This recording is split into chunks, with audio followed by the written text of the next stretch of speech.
Hello, everybody. Welcome to another episode of the Thriving Adoptees podcast. Today, I'm delighted to be joined by Christine Tangel. Looking forward to our conversation today, Christine. I'm looking forward to it too. Thanks for having me. Yeah. Wow. So I was just saying to Christine, this is the penultimate recording of the podcast of the year of 2024. So it's been quite a year and continues just to we keep on flowing with the thriving theme. So the first question, really, Christine, I'd like to start with is, what does thriving mean to you? Oh, what a good question. Well, an excellent question for winding down the end of the year, I think. I think thriving is probably, my background is as a therapist, and so I think about people's emotional well-being. And I would say thriving is the place we all hope to be. It's when we are not just getting by, but really are able to feel like we're our best selves. Yeah. So I mean, you said emotional well-being, you said feel our best selves. So it's clearly in that zone, right? Yeah. It's clearly in that zone for you. I also got a feeling from what you were saying that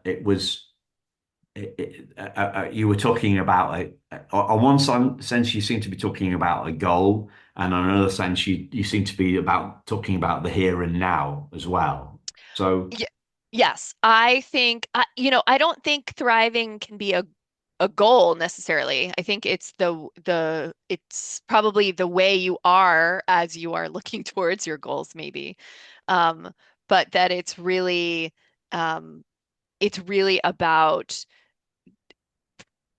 feeling like, maybe that you've reached a certain level of healing, let's say, that things are um operating in your life in a way that feels um, maybe lets your creativity spark through, um, allows for some reflection, that it's really a place where um, that you're feeling pretty um, whole and put together yeah, in where you are. yeah, because that feeling of wholeness Mm. seems to be different to feelings. Like life is for many of us like an emotional roller coaster, Mhm. Mhm. whereas feeling whole seems to be different to that somehow. Yeah, I think you can have both of those experiences. So maybe to go back just a moment, I'm so happy to be here. I'm so happy to be introduced with you. Um, my work, my professional life is supporting adopted people and their families. I don't myself have a personal connection to adoption, so um, I am very honored by learning from people who have the experience. And so when you say things like feeling or highlight that idea of feeling whole, to me, um, I can't help, of course, but think about all of the good work that adopted people are doing, both privately with me in therapy and then out in the world in the community like you are, um, where it is about being able to claim your whole identity, your whole experience as a person moving through the world. Yeah, thank you. And I'm honored that you're here as well, right? We're all walking each other, everybody home, right? I guess is one of the uh, I don't think that isn't yet a cliche yet, but it's true though. Mm, It's true. mm. Cliches often cliches become cliches because they're true. What I was thinking about was one of there's a feeling of wholeness that is about longevity and security uh, and general okay-ishness Hmm. in the world, and that is more stable than the kind of the emotional roller coaster. So what my own take on this is, uh, as we, and I think what I've heard from other adoptees as well, and adoptive parents too, is that the the wholer we feel at our essence, the easier the emotional roller coaster is, right? Yeah. So the downs don't get us as much. Hmm. Hmm. The downs don't get us as much because that inner sense of okayness means that we're less bothered about our feelings in a certain way. Hmm. So I, for me, this is about I'm more interested in who I am than how I feel. Mm. And I know that I can. I took the metaphor I have for this is, if I'm really not very coordinated at all, right? Physically coordinated and hand-eye coordination and stuff like that, right? So Sure. I'm a swimmer, not a Hmm. squash player. Do you Yeah. know what I mean? And I'm not very good at practical stuff like DIY, spatial awareness, reversing cars, parking cars. I'm not very good at that, right? But if I was to be, I would be a basket case on a high wire. Mm. I haven't Sure. got that kind of posture and deportment, all that sort of Right. stuff. But I'm not as bothered about falling. I'm not as bothered about falling because I know there's the safety net. It Hmm. is there. I'm not. I don't think I'm going to drown in my tears. Yeah. You know, Yeah. trauma can feel like it's going to overwhelm us, Right. and we're going to drown in our tears.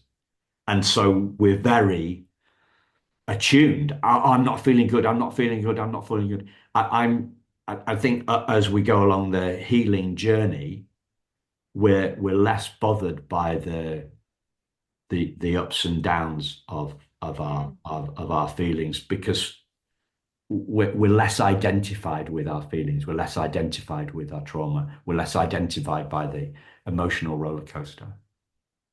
I wonder if that's also, I love to talk about the idea of being curious, both in, in therapy sessions, but I think also just in terms of, uh, I guess, coming to life with that sort of principle, right? So you can be curious about why you may feel an intense feeling at a certain time, or you may be curious about what your experiences have led you to, to make choices that you're making. And I think that that's a really helpful way um, to tackle these things, right? That it's not your feeling isn't necessarily of your essence, right? That it will never be different.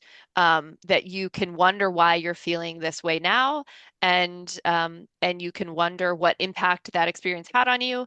But it doesn't change, like you said, sort of who you are at your core. Yeah, and I think curiosity is huge, and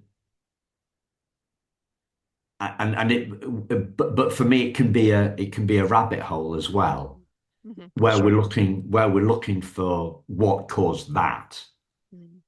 rather than for me it can take me down the rabbit hole if I'm curious, if I'm curious about what is the cause of this effect I am feeling at effect. But the curiosity, I think, is in terms of curiosity about who we are, for example, who we are beyond our emotions, beyond our trauma, Mhm. beyond our beliefs. So I think that's huge, and the biggest one of the biggest barriers to barriers on the healing journey is the belief that we can't heal. Mm. Sure. Sure. Yeah, if you set yourself up to say you'll never reach that, it makes it really hard to It have the makes energy to do it. it makes it really hard. And if we if because obviously we're social animals, so if we don't believe that we can heal and we hang around with other people that don't believe we can heal, then that's is that what you guys call that's gonna jack up our confirmation bias, is it? Yeah, absolutely. Yeah, Yeah. So could you give it because you'll explain it far better than me. You'll define that term sure. so I think maybe it's the opposite. Is confirmation bias, is that the opposite of curiosity? Oh, that's a good question. So confirmation bias means you seek out data um, that backs up what you already think about something. Um, so And we yes, I believe. guess Do right. we? I don't. Do we seek it out and we also believe it? So it's the isn't it the Yeah. thinker? What the thinker thinks, the prover proves is the one that kind of I've heard about it. Yeah, Yeah. yeah, yeah. So yeah, I think in some ways, as long as you believe that to truly have curiosity, you have to be open to a number of possibilities, then yes, I think those are opposites. Yeah. Yeah. What do you think helps us thrive? Mm. Well, Or I what's think helped you thrive if you want to sure. answer it any which way you like. I think one of this is for me personally, and certainly in my work as well. I think when we are thriving, we are very connected both in our brains and our bodies to what is happening. And so the idea, and this is again something I practice myself, but I think people should move their bodies, they should get out in nature, they should be aware of the sensations that are happening internally to them and how that tracks to the way we think and feel about things. And that idea that we cannot live separate, right? We cannot just be in our brains and we cannot just be in our bodies, but they have to come together. Um, and I have seen a lot of healing in that perspective. I think particularly when we talk about folks who have had experiences very early in their life before they had consciousness about what was happening, had words and cognitions to explain what was happening. There's no way to get to that stuff except to to go to the source, to go to what your body remembers about that. Yeah. Yeah. Can you believe it's only 10 years since the Keeps the Score came out? I, it 10 is years. both. It's yes, it is both way too young, and it's also, I mean, it's given us a decade of really good, Yeah. a good foundation at the same So time. I read somewhere, I don't know if it's true, like there's 5 million copies of that book that's sold. Oh, well, I think that's wonderful. I don't I know. hope I'm remembering it right. Um, yeah, I just want to go back to the feeling bit because I think I didn't really spell my point out. I don't for me thriving is doesn't mean feeling good all the time. Yeah. For me it means not feeling bad about feeling bad. Mm, right. The acceptance. Yeah. Not fighting our feelings. Yeah. So I used to worry about worrying.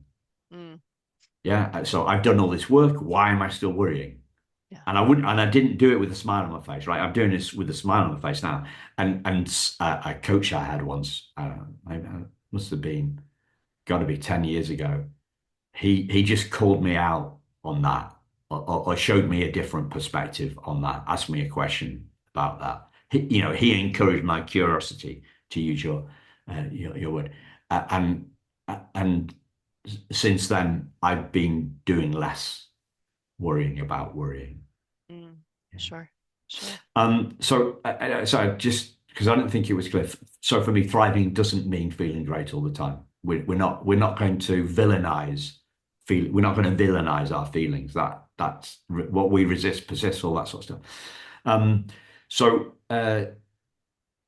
when we before I mentioned the book, you were alluding to what I think some people call top down and bottom up in Mm, the so the bottom up stuff is the somatic stuff, and the top down is the kind of the more rational stuff. Can you share a little bit on that?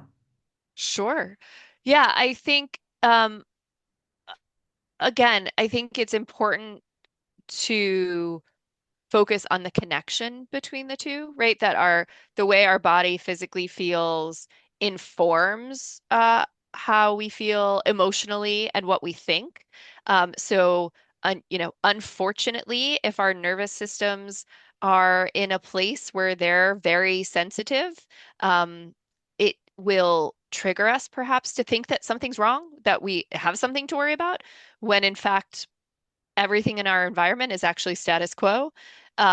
And so when that happens, we have to remind ourselves that sort of thanks body, but you're giving me too much information right now, right? That's not helpful. And the opposite as well, which is if we feel anxious, it can start in our brains as well. As an example, that our body will respond to that idea that, oh, I guess we do need to be ready for something. Um, and in that way, I often talk about how anxiety can play tricks on us, that it is alerting us to something that perhaps isn't in need of worry, like you were saying. Yeah. Is that what people mean by this term hypervigilance? Yes, Yeah, yes. yeah. Um, I love that answer, and it was, and I thought you were going to go one way on it, and you went a completely different way. So I think it's brilliant. I love it. But I'm more curious about that. Mm, So can you perhaps give us? I'm better with examples. okay. Um, I think I don't. I'm not a theory guy. I'm an examples guy. So could you give an example of what you're talking about, just for me to get it, perhaps grasp it a little better? Sure. Let me think of an example. Um, I think so. Almost anybody who has touched therapy in some way has, or I don't know, scrolled on Instagram about therapy. Here's something about why that you should, oh, to calm down, to relax, you should take deep breaths, right? And you're like, yeah, maybe that's not really my style. Or you should meditate, right? There's these examples that get thrown out there, and some people are like, oh, I feel silly when I'm doing that, or I breathe all the time. Why would this kind of breathing help me? Um, and so I think when you're looking at the fact that your brain and your body are connected, um, what you can be reminded of is like, okay, well, why is breathing going to help me with my anxiety? That's silly because it's the thoughts in my head, right? Well, so if we know that taking deeper breaths actually brings more oxygen into our bodies, right? What it actually does is allows our bodies to get more of what it needs and to regulate itself.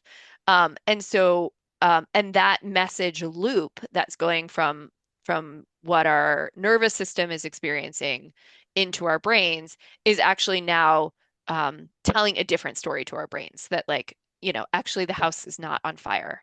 Um, that was, that was what was going on in my body. With a relatively simple exercise, I've changed the way sort of my body chemistry is responding to this. So, I don't know how, but I think that's a good example of why how an intervention could work. Right. So you're giving a very practical example that's like holistic there. When Hmm. people say this word holistic, you're talking about brain, brain and body. And what you talked about moving the body as Yeah, well. yeah, So I would be one of those people that find doing the deep breathing stuff um, makes me feel little bit weird. yes. However, I do swim Hmm. and I swim at a fair kind of Yeah, lick, lick. Does that mean anything in American English? Lick, a fair lick? yeah. Yeah, I understand what you're talking about. Pace, yeah, at a Yes. pace. I was watching. We were watching Blue Bloods last night, which is set in New York. With Tom Selleck. Hmm. Yeah, it's the yeah.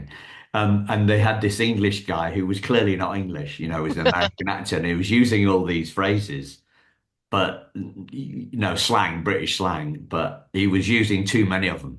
Do you know what I It's like mean? And you would never put those two things overwhelming. together. Yeah. You would, yeah. I need to give him a bell on the phone, or you give him a bell on the phone. No, you just say you need to give him a bell. That's Right. enough. You don't need to Yeah. have the two. I need to give him a bell on the dog and bone, right?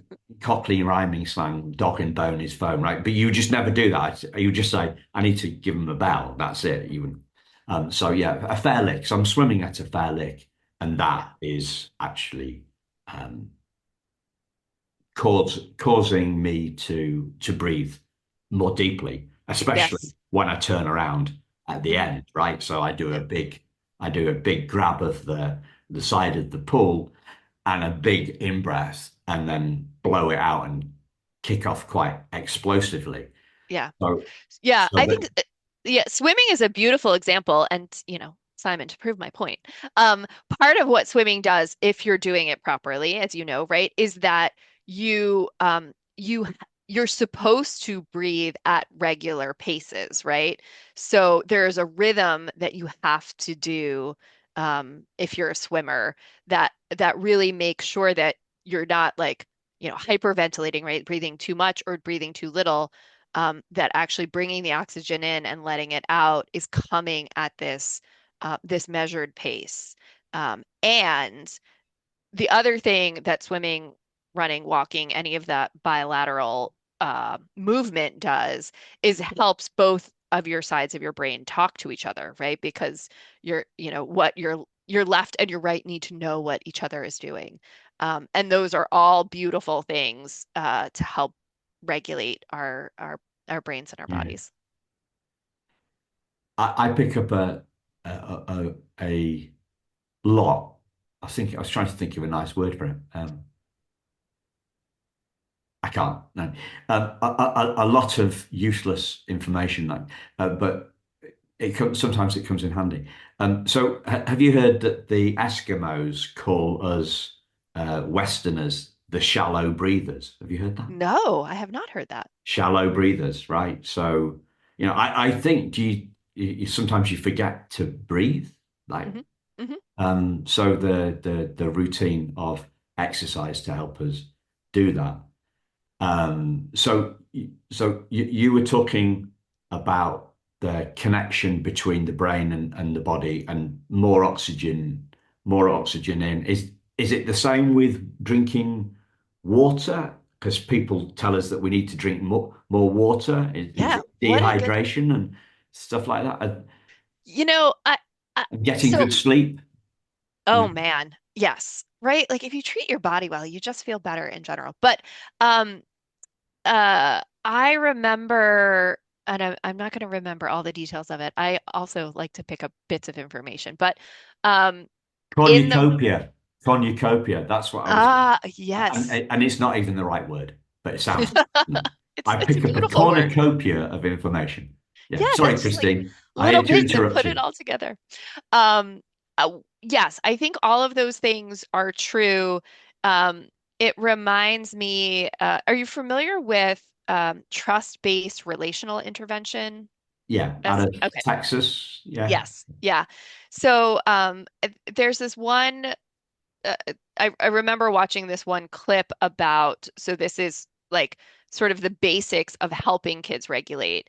And it was to check to make sure that like they're drinking enough water and eating at regular intervals, right? And so to think about that as a way, I would wonder actually for people who are listening to this who might think, man, yeah, thriving sounds great. How do I get there? Right? Like that does feel like a goal, or it feels like a reach to be able to be somebody who feels as put together as Christine and Simon are talking about. But if you were to break it down and say, what does your sleep look like? Are you drinking enough through the day? Can you tell when your body is hungry and can you put some nutritious food into your body? Um, as a start, right? Like that is helping folks get to your definition of thriving, right? Like that maybe that feels more attainable. Yeah. And as you're explaining the routine of this, and she's drinking water, Mhm. ladies and gentlemen, and Right here. I've got a really it's gone now, but it was a massive mug of tea because I'm British, right? Somebody asked me yesterday, do you, American uh, friend of mine, do you, so, you Brits, what about you, Simon, and your tea? What's your routine like? I said, well, tea for breakfast, two coffees in the morning, tea in the afternoon. Oh, right. So you do drink coffee as well? Yes, we do drink coffee as well. Um, I was, as you were talking about the routine, I was thinking about what often, when we hear about stories about of kids that have been taken into foster care or into, they've come from a neglect and they've been removed. And people often talk about the Mhm. chaos within that setting Sure. and make the distinction clearly between the chaos in that setting and the routine Mhm. of the setting. And I'm thinking about my routine of walking the dog and having too much caffeine, right? Maybe I should have caffeine less. And oh yeah, no, I have no alcohol beer during the week, right? So it feels like I'm having a beer, but it's 0.005 or whatever, right? So I'm thinking routine. We can get into that. We can get into that routine, or we can tweak our routine, and hopefully our body is going to reward us for that. Mhm. Mhm. With drinking more water, going to bed earlier, maybe lying in more. Mhm. If we're Mhm. teenagers, that's what happens, doesn't it? Um, so so that this is all about the bottom up approach. Where I thought you were going to go with bottom up was that kind of like the somatic therapy and stuff like that. But Uh, so I'm seeing a somatic experiencing lady at the moment, and she went on holiday in the summer and she went dancing, right? yeah. She's a somatic experiencer, but she throws herself into the dance, and she's dancing a lot more than I'm swimming. Yeah. Yeah. Yeah. Yeah, I've actually I've heard I'm not surprised to hear that. I heard I think this was a Bessel van der Kolk talk. Where it was something like, the idea of actually moving your body with other people who are doing the same thing is a very healing experience from trauma as well. Because I think there is a predictability, right? Everybody does the same thing at the same time. Um, when you're, dancing, I'm sure doing yoga, there's probably other things too, right? That where everyone's doing the same thing. I could imagine like singing in a group would Yeah. be similar to that. Um, but that experience is really beautiful for again for your whole self to experience that. There's predictability in it. It's enjoyable. It feels good. And that the idea that you can trust what you see in other people in this very concrete way, I think is all part of what makes that so helpful. Yeah. And I talk about this I talk about this sometimes. I don't know whether I don't know to what extent I explain it enough for it to land. It's the sense of oneness. Mm, As you just before you said singing in a group, I was thinking singing in a group, but I mhm, actually was thinking about my sister-in-law who used to sing in a choir. mhm, Um, and y- you're one you're one being, aren't you? You are a choir. You are not.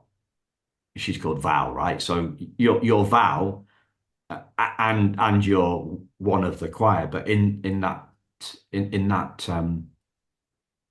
that moment, in those moments, in that hour of singing or 10 minutes of singing, whatever it is, you are part of the choir. You are part of something bigger than yourself. You are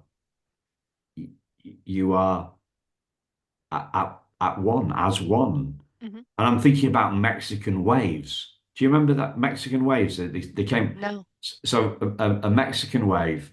It's the Mexicans started it in football, like soccer, like Mhm, in maybe in the 70s. mhm, So if there was a lull in proceedings, so maybe somebody was getting treatment, they'd fallen over, they'd been tackled too hard, and the physios come on the pitch yeah. to give the guy some water and to rub his ankle for him. And they do a Mexican wave, which means it's a ripple around the stage. Mm, Sorry, a ripple around the crowd, and it goes and it starts off, and then it goes all the way around the arena or around the mhm, stadium, and you are a- as one, and you are no longer little me. You are we. This is a sense of connectedness. yeah. Yeah. And as soon as I say that, I think of Dick Schwartz and the internal family systems, and his Mm, one of his C's is connectedness, sure. and that you get that sense of connectedness in a yoga class, Absolutely. in a Absolutely. Mexican wave, in a choir, and just you and me now. Right. Yeah, I think perhaps what we're doing is a little intellectualizing of it, but absolutely that I think that if you were to provide those building blocks for people about things to try, right, to feel more whole, to feel closer to thriving, um, when you say like, go what's a way you'd like to move your body with other people, right? Go join, are Okay, people meeting together and singing? Do you want to do yoga? And for some people, there's pieces of that, like you said, deep breathing seems silly, right? Like, okay, but you know, the breathing you're doing during swimming is the same thing, breathing. You yeah. want to do it with, bringing your I want your to do head it out as of a the water, right? byproduct. I want to do it as Yes. a byproduct of Yeah. something else, right? Yeah. Yeah, yeah, and that's great, right? Everyone will find that way of getting there, I think. Yeah. What about sleep? What about sleep? Oh, I love sleep. Um, I think well, I think sleep is such an interesting piece of our world in terms of our culture, right? If anybody who has been around young children or parents of young children will hear about how horrendous it is to not get sleep. Um, but I think the idea that um, similarly, as you said to our shallow breathing potentially, uh, it's easy to do sleep wrong. You don't just do it right just because you have a place to lay down, right? So the idea that um, that we are building habits and routines that are going to make for better sleep for us. As you said earlier, going to bed earlier is actually that's better sleep than sleeping late in the morning. Um, so I think once you get these techniques and figure out how they're going to work in your own life, what changes you can make, or what things what recommendations you sort of need to follow. I think it's important. But sleep is a big one. Yeah. That's your whole body resetting. Oh, as I'm listening to you, I'm thinking, isn't it interesting? We're here. I'm talking to a therapist, and we're talking about sleeping. We're not talking about, tell us about your childhood, Simon. That's Is right. that, That's right. yeah. Tell me about your earliest attachment figure, all that sort of stuff. And I'm thinking about curiosity. Going back to your point about curiosity, and I'm thinking about experimentation Mm, as well, and how an openness, and the idea that sometimes I'm too impatient, and it's like I often I have to, if I'm talking to somebody about business, I say, well, there's only there's only there's a very simple, everybody's looking for the silver bullet, right? So mm, we're looking for the silver bullet in business. We're looking for the silver bullet in thriving, right? We're mm. looking for the silver bullet in healing. Yeah. What is it? If I actually reduce it, if I'm talking to somebody about business, I say, well, it's about really um, doing something, seeing if it works. If it does, do more of that. If it Mm, doesn't, do less, and then repeat and keep going. yeah. Now, but the challenge with that is you can't sell a 20,000 pound a year coaching program on the basis of three sentences, can you? You can't I, you can't I sell don't a know. Maybe book. you can. You can't Yeah. you can't sell a 20 pound book. You can't send a 20 pound ebook that's got three sentences in. Try it, Right. see if it works. If it does, do more. And it's more than three sentences, isn't it? But I'm thinking about how curious and how experimental we are along our healing, thriving journey. Mm, mm. I'm wondering what that brings up for you in terms of experimental. It reminds me of how easy it is to get stuck someplace. I often think, in your idea about a book with those few lines in it, um, often where people s stop is the part of like, well, just try it. And they're like, I can't. It's too much work, or I'm not that kind of person. I don't like the sound of that. I tried something similar and it didn't work 5 years ago, so I'm never going to try it again, right? So often it is that first step of like what is one thing you can do closer to that. Um, and certainly I think making it a routine becomes harder, but this idea that people can get stuck uh in a place and not and whether it's out of anxiety um, or in a lack of energy, a feeling of hopelessness, to make that move to just give something a try. Yeah. And I'm also thinking about the opposite, Mm, about persistence, mm, right? And I'm thinking about, um, I'm thinking about physical health, and so I plateaued. My weight's plateaued, and it's plateaued at for the last 10 years. Mhm. And I don't actually weigh myself, but I know I've been in the same jeans, right, in the same size jeans for 10 years now. And my wife tells me, well, you're going to have to do something different. And yet I, if I don't, why don't I? Well, because it's not a big enough deal for me. Um, but I'm also thinking about persistence and how much of a try we give stuff. And Mm, I'm thinking about the podcast and my my work. Well, I've kind of stuck at it. I was thinking about Colonel Sanders and didn't five. No, I'm thinking about J.K. Rowling's. You know, the Harry yes. Potter. Yeah. She got how many? Yeah, Colonel Sanders got rejected by 500 different chicken shacks Mm, before the guy, the the 500th chicken shack guy, bought Colonel Sanders sauce from his grandma's recipe or whatever it was, right? right. And J.K. Rowling's got rejected by I don't know a thousand publishers and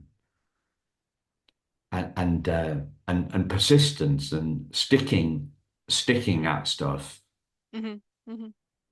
Uh, Yeah. It's sort of it makes me think about where you started it by talking about the roller coaster, right? And accepting the ups and downs, accepting your feeling, when, all of the feelings that you might have. Um, I would, and how important that is if you're gonna keep at something, even, whether it's a professional goal like those examples you had, or more about, a journey of uh, self-discovery, of healing, of feeling satisfied in your own environment. yeah,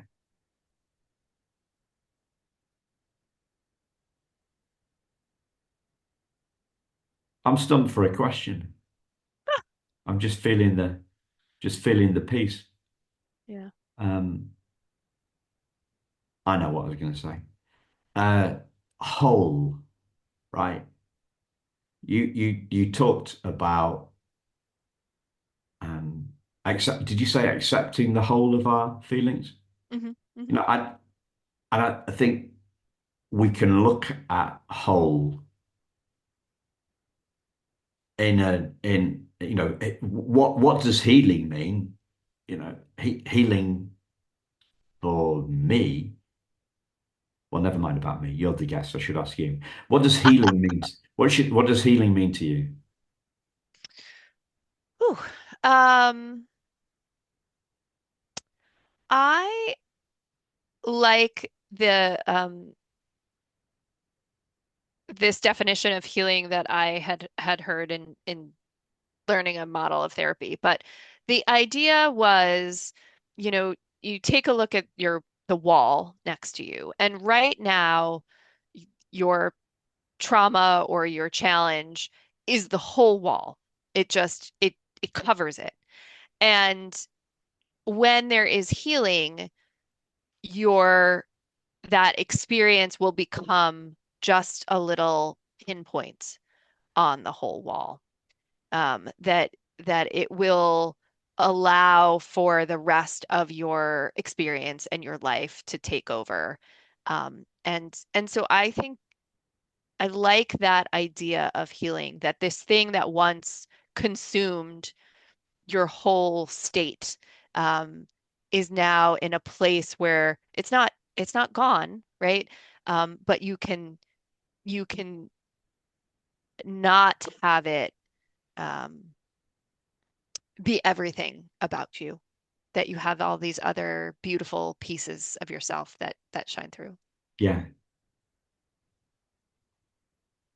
and it does consume us. Trauma can consume us, can it? Yeah. Did I say this to you? I've said it to somebody this afternoon. We think we could drown in our tears. Yes, you Yeah, I did think say that earlier. that was you. I don't know where I heard that from. Yeah, I was really well. English were my worst subjects at school. So in the UK, you do a English lang. You do it. Everybody does exams. That's when they're 16, right? Mm, Uh, and my you do English language, like and essays and that sort of stuff, and English literature mm, about Thomas Hardy or whatever it is, Shakespeare. And my Englishes were my worst subject. They were down and away. So it's a bit weird, really. But so when I say something like "drown in our tears," I'm thinking, where did I get that from? Because I don't think I would have created that myself. Um, this I thought you were going to say instead of the brick wall being a wall, it's just one brick. mm, mhm, Um, I would, you said accepting all of our feelings. Um, no, you said accepting the whole of our feelings. mhm, And I think that too is a, a beautiful uh, countercultural, counter narrative mm. feeling. So most people think that healing is feeling less bad. Right. Yeah, only the good feelings, right? Yeah, Yeah. that's not quite true. And an old mentor of mine called Michael Neal talks about emotophobia, right? I only want, I've become phobic of bad Mm, emotions mhm. and accepting the whole of our emotions feels like a counter narrative, countercultural, and really great way of looking at healing because it's not. It fits with the Dick Schwartz book title, doesn't it? It's no bad parts, Mm, no bad parts. What he's really talking about is the feelings of the parts. right. Um, I shouldn't be feeling this way. Yeah. Yeah. No bad parts. No part of me is bad, and no feeling within any part of me is bad. Mhm. And another way of saying that is what you said about accepting the whole of our emotions. So it's it's a it's about not feeling bad about feeling bad, That's right. or not worrying about worrying. Hmm. Hmm.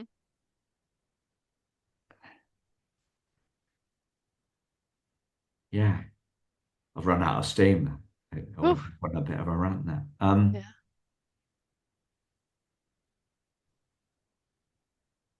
I mean, I see that as pretty countercultural. Uh, how would do you think I'm on? Do you think I'm Yeah, barking up the wrong tree there? no, I think I would say I do think culturally we see this desire to protect people from negative feelings, and to really only be searching for, even we'll often hear people say, parents certainly say this all the time, I just want my kid to be happy. And I always think, man, that's not really what you want, right? Like what you want is for your kid to be able to express whatever it is they're feeling, or you want them to, um, you know, go forward and make the choices they want to make. That putting pressure on someone to always be happy is not attainable. Um, and we shouldn't want that for any of us. Uh, That is because emotophobia. That yeah, is yeah, emotophobia. yeah. So I think it's in those ways that we're often sending messages particularly to young people that that if you're not happy, there's something wrong with you. Yeah. What about the confusion between who we are and how we feel, right? So Mhm. the difference between I feel sad and Yeah, I am sad, or right. I am sad. There's a word missing between the am and the sad, and the word is feeling. I am feeling sad. So we get very identified with our feelings. We get very identified with our trauma. You could say, well, trauma is uh, what does who's the issues in the tissue? Is that a Bessel-van one? You can say, well, it's in the body. Da da da. Yes, clearly, yeah, you can, and you can also say, but it's in it's a more of a it's more of a feeling thing than a thinking thing, isn't it? Trauma. I'm feeling scared. I'm feeling angry. Sure. It's Yeah. more about I'm feeling angry than it is I'm thinking angry thoughts. It's more about emotions. What do you make of this distinction that I'm talking about between who we are and how we feel? Because it seems a big deal to me, but Yeah. Well, I think that people are capable of a whole spectrum of emotions. So I think if we only allow identification of one small piece of that, you're missing out on everything else that's there. So uh, again, I just often I'm in sessions talking to people about you know when when we're talking about cognitions that they come in with, right? This, what ideas like, and is it true and is it helpful are often things that we'll sort of look at, right? It's so if you have this belief that you are a sad person, is it true, right? Is there evidence that that is the only emotion you've ever experienced in your whole life? Uh, and is it helpful to identify that way? And often the answer is no, no, it's not.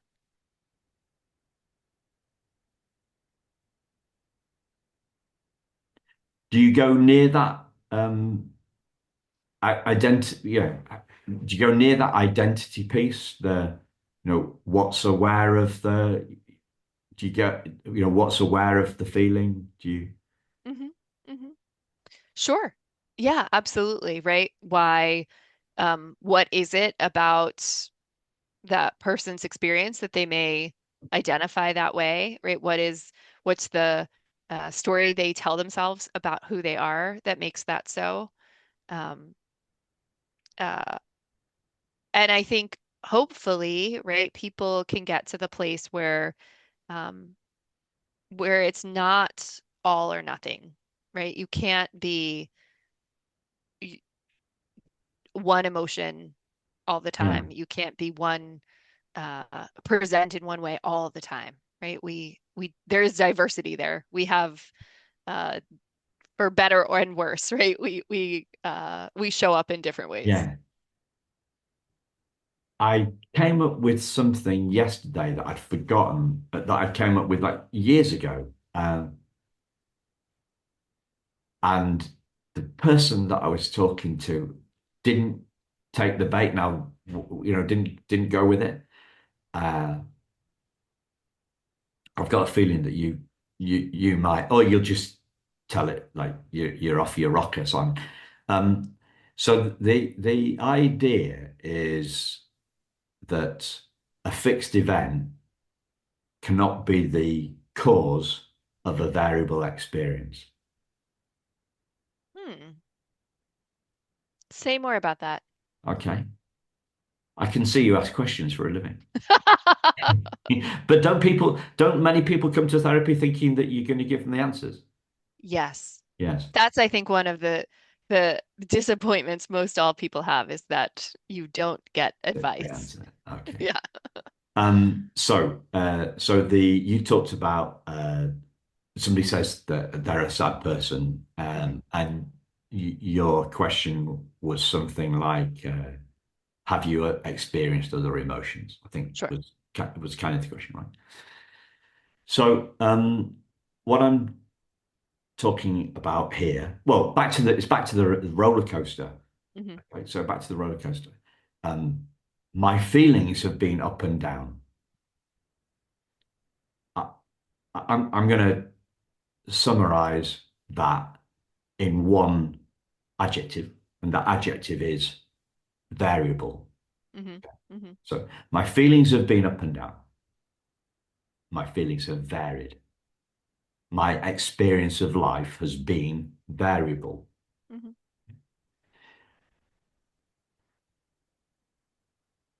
But there's a fixed event that happened.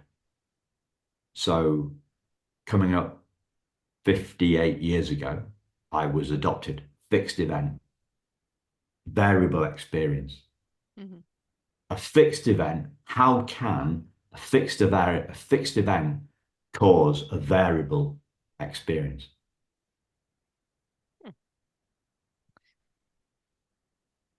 Well, I guess I could answer that a million ways. I see what you're saying, right? Um, that there's more, right? We are more complex creatures uh, than to be defined by just one thing that happened in a whole. Uh, we don't live in a vacuum, right? We don't just have one experience and never have another experience ever again in our lives. Um, Yeah. yeah, yeah. So I would say I'm feeling my thinking, not my adoption. Hmm. Hmm. Yeah. I guess I would add the layer to that we don't, you know, there's no human that lives um, outside of being a social creature and relationships, right? And so um, there is one piece that yes, there were fixed events, there was relinquishment, there was legal adoption, and then there was Life. the relationships that Yeah. happened uh, in response to those things, in absence because of those things, and that continued to inform your roller coaster to Yeah. present day. Um, I'm going to, it's popped into my head, so I've got to share it now. After um, dissing my English skills, uh, as you were saying that last piece, I was thinking of a saying from a poet called John Donne, "No man is an island." Hmm. Hmm. But obviously, it'd be no person is an island in today's. Yes. Um,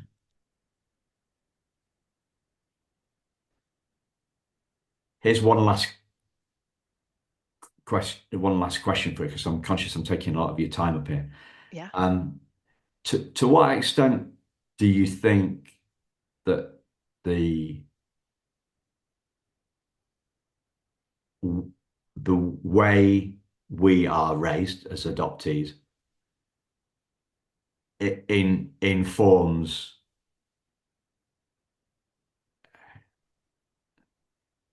it, there's two things, right? There's the relinquishment trauma, and then there's the felt sense of belonging in the in the family home, and how attuned our parents are Hmm. to that stuff. My theory is that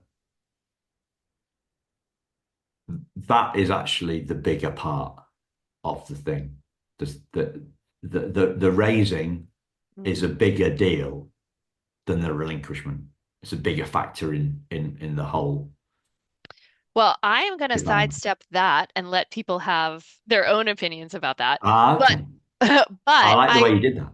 yeah, anytime. Um, but do I think again when we talk about the relationships of the people closest to us that form, a lot of our early experiences, it's uh it's of the most importance about what is going on there, what was going on for those people, how they understood themselves, and how they understood being parents to a child who had a very unique start to life. Um, and I think hopefully, right, uh, they took that very seriously, and attunement, which you mentioned, is just essential, right? The idea that they're really looking at you, the child, um, and being curious about what you need and what's going on for you, and responding not about their own experience, but really in the experience they want to foster in the child is Yeah. essential. I like the way you did that. Yeah. Yeah, I would agree. Is there anything that you'd like to share that I've not asked you about, Christine? No, this has been a lovely conversation. Thank you so much for Yeah. having me. Yeah. I've loved it too. Yeah. I hope you've loved listening to it, listeners. Well, you have because you've got this far, right? So if it you would have you if you thought it was rubbish, you would have switched off and listened to something else by now. That's right. Um, uh, thank you, listeners, and if you're listening, kind of round this time, we're doing this on the 12th of December. Happy holidays, as they say uh, in the States, or happy Merry Christmas, as we say. I mean. Thanks, listeners, and thank you, Christine. Thank you so much.